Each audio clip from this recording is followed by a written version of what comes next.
Edaville Family Theme Park is an interesting place in Carver, Massachusetts. This park is built around a cranberry bog with a historic railroad, but it grew into a full-fledged amusement park. Most rides are geared more towards kids, but a majority of them can comfortably accommodate adults.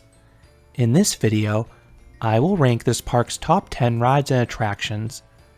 Before starting, I need to note that this park has a very limited operating season.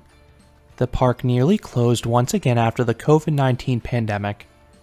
Once sold to the new owners, they removed the former Thomas theming and have been focusing entirely on Christmas. While there are a few special days when the park is open in summer, the meat of the season is now November and December. I also need to note that this video will reflect the rides currently operating as of 2024. If you're familiar with this park, you'll know there have been a handful of removed or unfinished attractions throughout the years.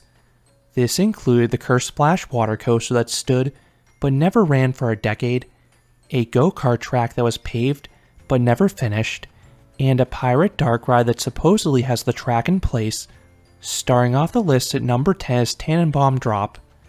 This is a Zamperla Junior drop tower. The ascents offer nice views of Alpine Village, especially at night. Then you get a tummy-tickling sensation as you bounce downwards. Number 9. Spinning Ladybug Coaster. This is an SBF spinning coaster.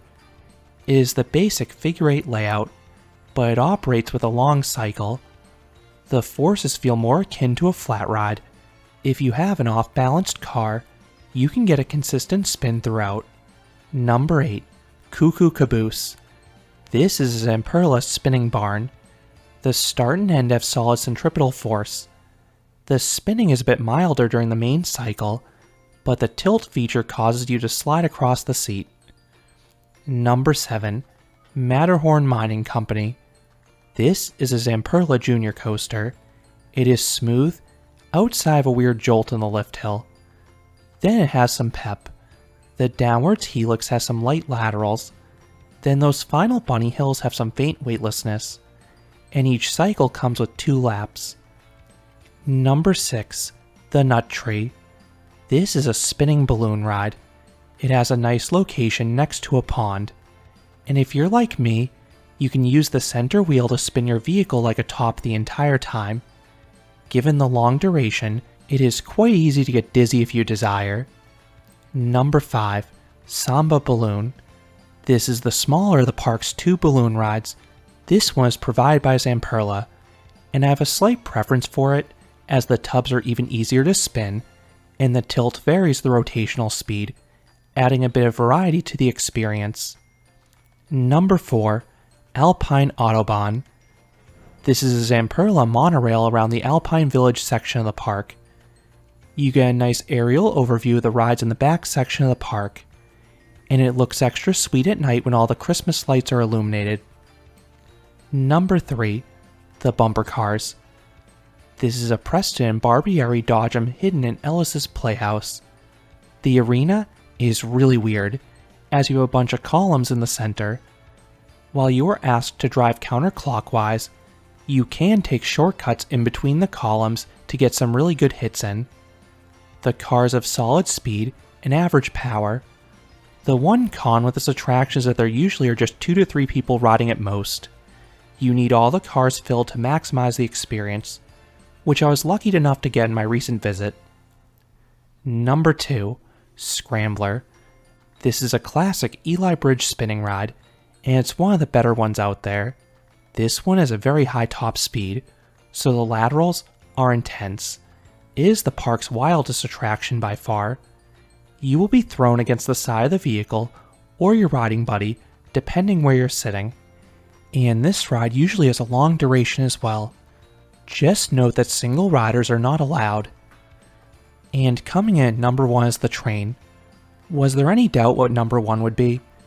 This train is the reason this park exists, and for many years, the entire park was named after the railroad. This is a 2.5 mile or 20-minute long experience. You ride past the entire theme park area, getting an overview of the attractions, but then you continue way back past the cranberry bogs and a pond. Ride the train during the day to get the best views of these. But this ride really comes alive at night. There are countless Christmas displays along the route. You pass some buildings on the far side. Then most of the row is peppered with lights, particularly the final turn. It is one light display after another in close proximity. It is beautiful and really gets you in the holiday spirit. Ride the covered trains if you want to escape the cold for a bit, but sit in the open train if you want the best views of the lights. So those are the 10 best rides at Edaville Family Theme Park as of the 2024 season. What are your thoughts on this park's attractions? Let me know down below. The park is currently open for the Christmas Festival of Lights, and I highly recommend that event if you're in the area. The lights and atmosphere are great. If you enjoyed this countdown, I would appreciate it if you gave this video a like, and you consider subscribing, because there'll be a lot more roller coaster amusement park videos here at Canopy Coaster. Thanks for watching.